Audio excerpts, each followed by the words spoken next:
Pecinta para wali kali ini menceritakan sosok Sayyidah Nafisah, seorang perempuan suci, cicit baginda Nabi Muhammad SAW.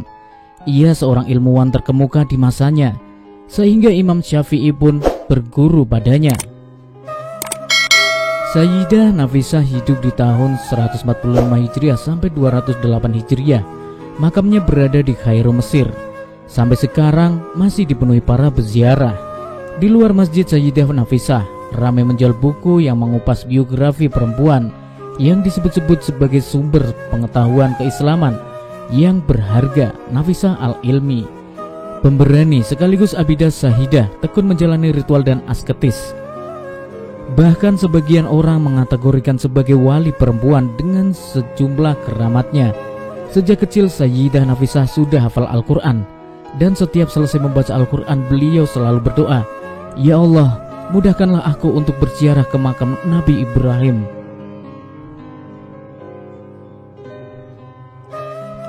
Ia memahami bahwa Nabi Ibrahim adalah bapak monoteisme sejati, sekaligus bapak Nabi Muhammad lewat jalur Nabi Ismail, yang notabene keturunan Nabi Ibrahim. Sedangkan Sayyidah Nafisah sendiri adalah keturunan dari Nabi Muhammad SAW.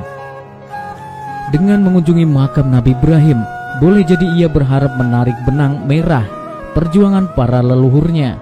Ketika Allah mengabulkan doanya dan ia bisa berziarah ke makam kakek moyangnya, Nabi Ibrahim, terjadilah peristiwa spiritual yang sebaiknya tidak perlu diceritakan di sini. Ketika berusia 44 tahun, ia tiba di Kairo pada 26 Ramadan 193 Hijriah. Kabar kedatangan perempuan yang luar biasa ini telah menyebar luas. Ia pun disambut penduduk Kairo yang merasa bersyukur didatangi oleh Sayyidah Nafisah. Ratusan orang tiap hari datang hendak menemuinya.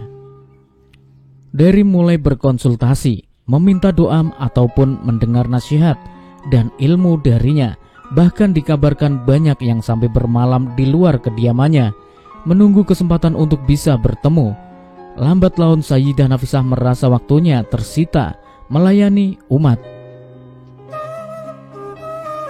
Ia berniat meninggalkan Kairo dan kembali ke Madinah agar bisa berdekatan dengan makam kakeknya Nabi Muhammad SAW. Tapi penduduk Kairo keberatan dan memelas agar Sayyidah Nafisah membatalkan keputusannya untuk mudik ke Madinah. Gubernur Mesir turun tangan. Ia mengharap Sayyidah Nafisah untuk bertahan di Kairo. Gubernur menyediakan tempat yang lebih besar baginya sehingga kediamannya bisa menampung umat lebih banyak. Gubernur juga menyarankan agar ia menerima umat hanya pada Rabu dan Sabtu. Di luar waktu itu ia bisa kembali berkholwat, beribadah menyendiri. Gubernur menunggu beberapa saat sementara Sayyidah Nafisah terlihat diam, menunggu petunjuk Allah. Akhirnya, setelah mendapat izinnya, ia pun menerima tawaran gubernur dan memutuskan tinggal di Kairo sampai ajal menjemputnya.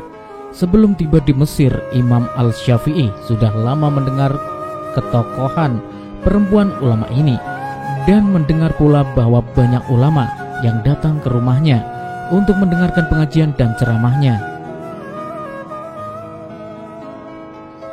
Al-Syafi'i datang ke kota ini 5 tahun sesudah Sayyidah Nafisah. Beberapa waktu kemudian, Al-Syafi'i meminta bertemu dengannya di rumahnya.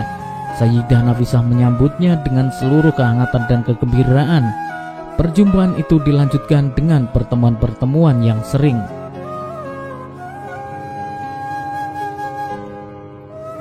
Masing-masing saling mengagumi tingkat kesarjanaan dan keintelektualitasnya. Bila Al-Syafi'i berangkat untuk mengajar di masjidnya di Fulstad, ia mampir ke rumahnya. Begitu juga ketika pulang kembali ke rumahnya. Dikabarkan bahwa Al-Syafi'i adalah ulama yang paling sering bersama Sayyidah Nafisah dan mengaji kepadanya. Justru dalam status Imam Al-Syafi'i sebagai tokoh besar dalam bidang usul al-fiqih dan fikih. Kita harus tahu bahwa sebelum datang ke Mesir, Imam Al-Syafi'i sudah terlebih dulu terkenal dan harum namanya di Baghdad. Fatwa-fatwa Imam Al-Syafi'i di Baghdad dikenal sebagai Kal-Qadim, sedangkan fatwa beliau di Kairo dikategorikan sebagai qaul jadid.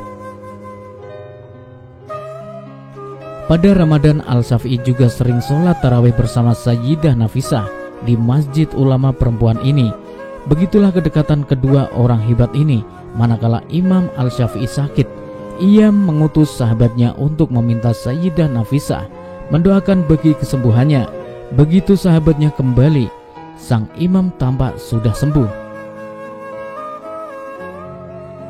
Ketika dalam beberapa waktu kemudian Al-Syafi'i sakit parah, sahabat tersebut dimintanya kembali menemui Sayyidah Nafisah untuk keperluan yang sama, meminta didoakan. Kali ini Sayyidah Nafisah hanya mengatakan, "Matta'ahu Allah bi al-naz ila wajih al-karim." Semoga Allah memberinya kegembiraan ketika berjumpa dengannya. Mendengar ucapan sahabat sekaligus gurunya itu, Al-Syafi'i segera paham bahwa waktunya sudah akan tiba. Al-Imam kemudian berwasiat kepada murid utamanya, Al-Buwaiti, meminta agar Sayyidah Nafisah menyolati jenazahnya jika kelak dirinya wafat. Ketika Al-Syafi'i kemudian wafat, jenazahnya dibawa ke rumah sang ulama perempuan tersebut untuk disolatkan. Menurut Kiai Haji Husain Muhammad, di antara nasihat Sayyidah Nafisah kepada para muridnya adalah, yang pertama, jika kalian ingin berkecukupan, tidak menjadi miskin, bacalah Quran surat Al-Waqiah ayat 56. Yang kedua, jika kalian ingin tetap dalam keimanan Islam, bacalah Quran surat Al-Muluk ayat 67. Yang ketiga, jika kalian ingin tidak kehausan pada hari dikumpulkan di akhirat, bacalah Quran surat Al-Fatihah ayat 1. Yang keempat, jika kalian ingin minum air telaga Nabi di akhirat, maka bacalah Quran surat Al-Kautsar ayat 108. Sayyidah Nafisah adalah fakta sejarah bahwa seorang perempuan bisa menjadi seorang ulama tersohor, bahkan menjadi guru bagi seorang Imam Syafi'i. Kita merindukan munculnya Sayyidah Nafisah berikutnya di dunia Islam.